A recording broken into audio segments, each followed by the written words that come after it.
Инициативный предприниматель из Вуктыла Игорь Моисеев намерен возродить сельское хозяйство в родном городе. В этом году он получил грант на развитие семейной фермы по линии регионального Минсельхоза. На 17 миллионов рублей Игорь Моисеев приобретет 80 голов нетелей, молокопровод, танкохладитель молока, заготовительную технику и оборудование для переработки молочной продукции, обустроит стойловые места и сделает косметический ремонт фермы. По словам агрария, сейчас вся молочная и мясная продукция завозится в район извне. А из-за осенне-весеннего ледостава 2 раза в год и эти поставки почти сводятся к нулю.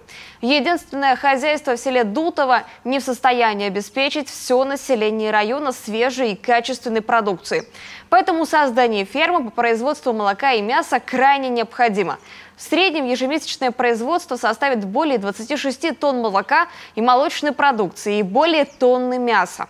Сегодня развитие конкурентоспособных сельскохозяйственных производств – одно из приоритетных направлений государственной политики правительства республики. Работа проводится по поручению главы Коми Владимира Уйба.